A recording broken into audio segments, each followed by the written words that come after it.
Série Verdades Bíblicas. O tema de hoje é: por que tantas religiões? Por que existem tantas religiões? Como podemos encontrar a religião certa? Alguém já pensou em procurar lá nas páginas amarelas da lista telefônica? Recorremos à lista para muitas coisas, mas com certeza não encontraremos essa resposta lá. Nosso objetivo é a verdade, porém ela não está à venda. Em certas páginas amarelas podemos encontrar colunas e colunas de igrejas, mas como alguém pode escolher de maneira sábia em meio a tantas opções? Você teria coragem de fechar os olhos e correr o dedo por uma página e escolher por acaso a igreja onde seu dedo parasse? Certamente ficaria confuso, porque a questão vai muito além das páginas amarelas.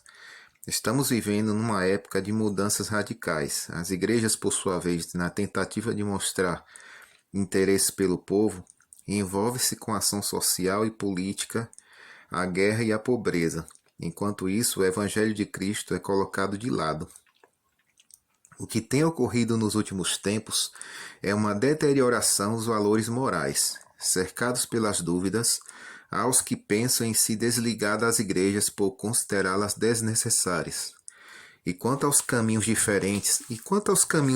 diferentes e inovadores, será que são guias seguros na procura pela verdade? Por causa disso tudo, muitas ovelhas desgarradas, como define o Evangelho, estão voltando ao rebanho. Muitas pessoas ainda permanecem indecisas e você pode ser uma delas. Se seu desejo é exclusivamente encontrar a verdade sem subterfúgios, não buscará uma igreja pela altura de suas torres, pela riqueza de seus altares ou pela elegância de seus adeptos. Existem milhões de pessoas que se proclamam cristãs. Elas acreditam no cristianismo, opondo-se ao hinduísmo, budismo, islamismo ou judaísmo. Mas além do vago rótulo de cristãs, não há mais semelhanças. Cristãos e igrejas cristãs parecem ir à procura de todo tipo de variedades. Você está procurando uma organização grande com milhares de adeptos ou um grupo pequeno e discreto? Uma igreja antiga ou uma igreja nova? Alguns escolhem uma igreja apenas porque ela está ali na esquina. Outros consideram a amizade muito importante. Há os que são atraídos pela música de um grande órgão ou pelo canto de um coral.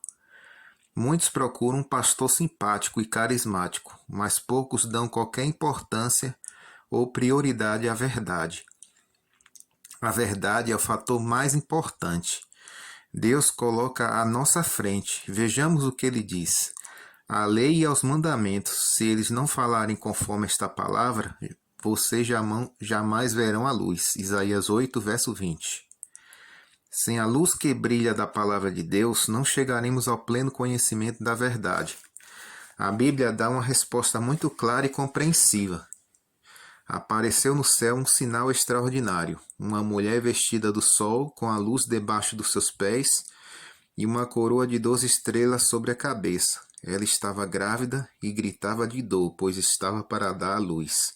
Apocalipse 12, versos 1 e 2. A mulher na profecia bíblica significa igreja. Deus usa com frequência o símbolo de uma mulher pura e bonita para representar a igreja verdadeira, e uma prostituta para representar uma igreja falsa. Tendo isso em mente, entenderemos a profecia. Quando algumas pessoas leem o livro do Apocalipse, exclamam: que coisa horrível! O capítulo 17 fala sobre prostituta. É bom, entretanto, que você compreenda a linguagem bíblica e saiba que o profeta não está se referindo à impureza física. Na verdade, a mulher estava vestida de azul e vermelho, que é Apocalipse 17, verso 4, representa uma igreja falsa, infiel ao Senhor. Não se esqueça que o Novo Testamento fala também da igreja como a noiva de Jesus. O caráter da mulher no Apocalipse simboliza a igreja verdadeira e a igreja falsa.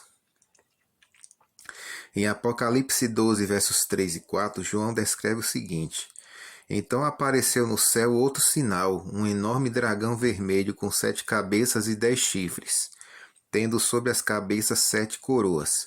Sua cauda arrastou consigo 1/3 das estrelas do céu, lançando-as na terra. O dragão colocou-se diante da mulher que estava para dar à luz, para devorar o seu filho no momento em que nascesse. O dragão é inquestionavelmente Satanás, o anjo caído, que levou 1/3 dos anjos com ele na rebelião. O dragão estava diante da mulher para devorar seu filho, tão logo ele nascesse. Vamos recordar que Satanás, através do governador romano chamado Herodes, tentou destruir Cristo, decretando que todas as crianças do sexo masculino encontradas em Belém fossem mortas. Mas ele não foi bem sucedido. Ela deu à luz a um filho, um homem que governará todas as nações com cetro de ferro. Seu filho foi arrebatado para junto de Deus e de seu trono. Apocalipse 12, verso 5. Jesus está a salvo ao lado do Pai, mas Satanás não desistiu. Após fracassar na tentativa de destruir Jesus, voltou sua atenção para a igreja e determinou destruir seu povo. Isso é o que está retratado com clareza nas Escrituras e na história. Durante toda a Idade Média, por quase 13 séculos, a igreja teve que permanecer com seu pequeno núcleo de fiéis escondido. No verso 6 está escrito que a mulher fugiu para o deserto, para um lugar que havia sido preparado por Deus, para que ali a sustentasse durante 1260 dias. A igreja, atacada por Satanás, passou por momentos terríveis. O período de perseguição durou 1260 dias proféticos, cada dia simbolizando um ano literal, ou seja, 1260 anos. Fugir para o deserto é uma linguagem figurada para descrever a necessidade de segurança que a igreja pura, ou seja, os fiéis, tinham para se proteger da incansável perseguição que começou logo depois da morte dos apóstolos e aumentou no domínio de Justiniano, no ano 527 depois de Cristo. Justiniano oprimiu a verdadeira igreja, a primitiva, retirando toda a proteção dos que eram chamados de dissidentes. Os cristãos passaram a ser perseguidos pelo simples crime de permanecerem leais à palavra de Deus. Essa opressão atingiu sua incontrolável fúria no ano 538 d.C. Se a partir de 538 contamos 1260 anos, chegamos a 1798. Após quase 13 séculos no deserto, Deus impediu que sua igreja fosse extinta. Agora observe o que diz o versículo 14 de Apocalipse 12. Foram dadas à mulher as 2 asas da grande águia para que ela se pudesse voar para o lugar que lhe havia sido preparado no deserto, onde seria sustentada durante um tempo, tempos e meio tempo, fora do alcance da serpente. A terra, porém, ajudou a mulher, verso 16. Nas montanhas, nos lugares mais afastados, a igreja se protegeu contra os ataques de Satanás e assim sobreviveu. A seguir, a vemos vitoriosa, permanecendo assim até o final dos tempos. Ao chegarmos ao versículo 17 do capítulo 22, do capítulo 12, vemos que o dragão irou-se contra a mulher e saiu para guerrear contra o restante da sua descendência, os que obedecem aos mandamentos de Deus e se mantêm fiéis ao testemunho de Jesus. Vamos relembrar o que estudamos até aqui. João, o revelador, viu uma bonita mulher representando a igreja verdadeira de Jesus Cristo, em pé nos céus. Estava grávida, esperando um filho e uma coroa de 12 estrelas, e uma coroa de 12 estrelas adornava-lhe a cabeça. A igreja, como se vê, com a coroação da glória dos 12 apóstolos, encontra-se sob certo tipo de lua, algo que não tem luz própria, mas apenas brilha com luz emprestada. A lua simbolizava a mensagem do Antigo Testamento, que após o sacrifício de Cristo foi ampliada pelo Evangelho desde o princípio da era cristã. A mulher vestida com o fulgor do sol, ou seja, com o brilho do Evangelho, projetou-se para o futuro. Seu filho foi perseguido pelo dragão, mas permanece a salvo no céu. a Igreja tornou-se alvo de perseguição por 1260 anos. Apesar de toda essa fúria destrutiva, ela está viva em nossos dias, consolidada na fé de Jesus e nos mandamentos de Deus. Durante nosso estudo, quando utilizamos a palavra igreja, não pensamos em nenhuma denominação religiosa. No Novo Testamento, o termo igreja significa a sociedade religiosa fundada por Jesus Cristo. Seus adeptos são, portanto, os escolhidos de Deus, fiéis a Ele em qualquer tempo e lugar. É muito confortante saber disso, você não acha? A predição se cumpriu perfeitamente. Uma tremenda avalanche de perseguição foi desencadeada contra os seguidores de Cristo, começando com Nero, mais ou menos na época do martírio do apóstolo Paulo. Os cristãos foram falsamente acusados dos mais hediondos crimes, inclusive de calamidades naturais e terremotos. Muitos deles foram atirados às feras ou levados às fogueiras, sendo alguns até crucificados. Porém, não ficou só nisso. A perseguição continuou, mas os cristãos permaneceram firmes. Os que deram a vida à causa de Cristo foram substituídos por outros igualmente leais. Satanás viu que não poderia destruir a igreja pela violência e resolveu tramar outro método: agir em silêncio e trabalhar dentro da igreja. Como o lobo vestido com pele de cordeiro, sua tática colocou a igreja em tremendo perigo. A concessão tornou-se a arma mais eficiente que a morte. A igreja apostatada, figurada pela prostituta, com a pretensão de ser popular, cortejou o mundo. Pagãos em grande número trouxeram seus ídolos, superstições e cerimônias, tornando-a corrompida. Não podia mais ser representada pela mulher bonita e pura de que trata o Apocalipse 12.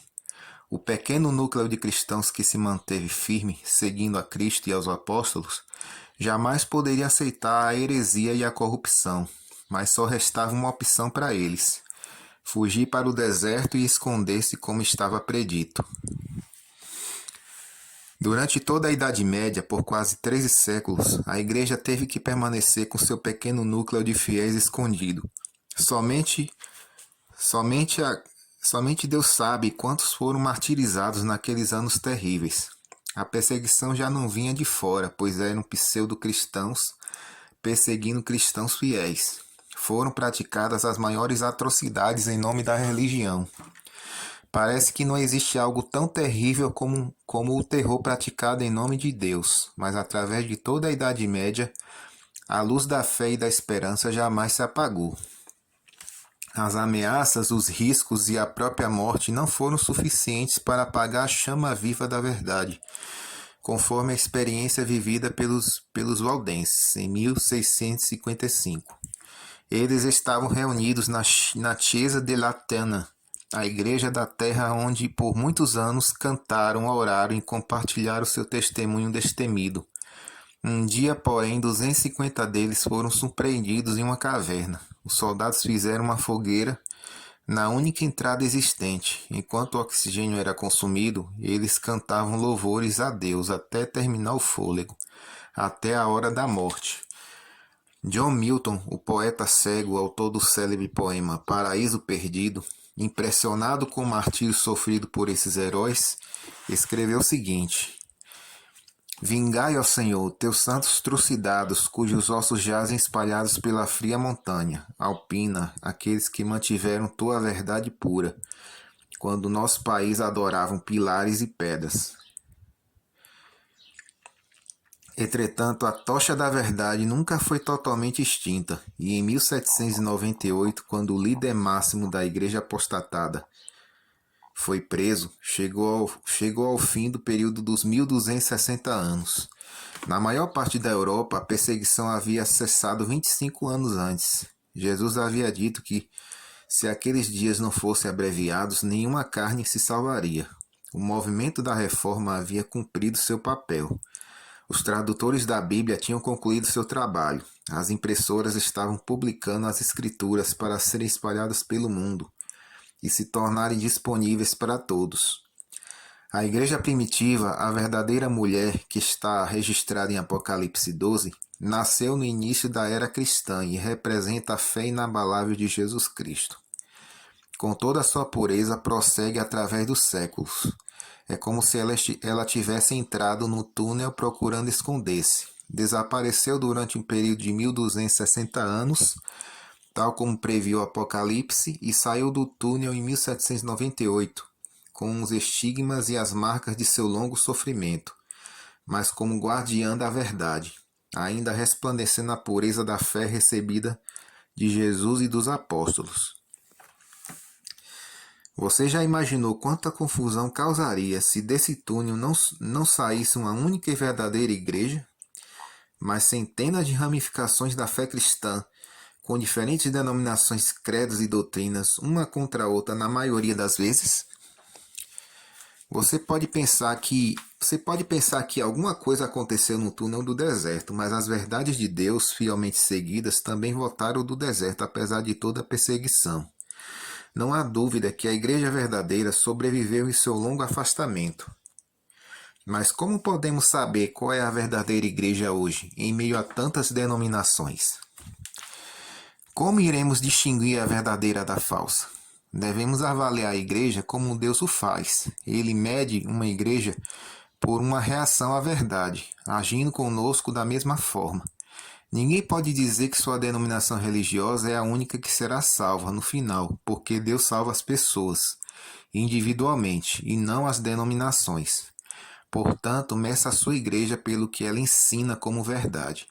Voltando ao Apocalipse 12:17, percebemos que Satanás ficou bravo com a igreja e foi fazer guerra ao resto de sua semente, nos últimos dias, aos que guardam os mandamentos de Deus e têm o testemunho de Jesus Cristo. Como se pode observar, Satanás foi fazer guerra contra o resto da igreja, e não contra a igreja primitiva ou da Idade Média, mas contra a igreja do tempo do fim. Como a igreja manterá a verdade no final dos tempos? Guardando os mandamentos de Deus, inclusive o sábado, e mantendo o testemunho da fé em Jesus.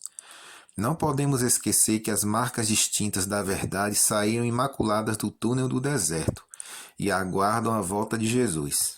Deus preocupa-se tanto com seu povo que o último livro da Bíblia, que é o Apocalipse, traça claramente sua verdade desde o início da igreja cristã, nos dias de Cristo, até os nossos dias, e nos dá a certeza de que não pode haver confusão nem mal-entendidos em nossa busca pela verdade. Se amamos verdadeiramente a Jesus, devemos nos lembrar que sua promessa é enviar seu Santo Espírito para iluminar o caminho da verdade. Basta escolhermos ser conduzidos por ele e sermos sensíveis ao som de sua voz dizendo: segue-me. Se você deseja ser guiado pelo Espírito Santo em busca da verdadeira igreja de Deus, se você tem a decisão de frequentar a igreja que ensina todas as verdades da palavra de Deus, vamos orar. Querido Pai, entregamos em Tuas mãos esta pessoa que está ouvindo este áudio, que ela possa ser guiada pelo Teu Santo Espírito nessa busca pela verdade. E que ela possa encontrar a igreja realmente, Senhor, que prega todas as doutrinas da Tua palavra. Em nome de Jesus, amém.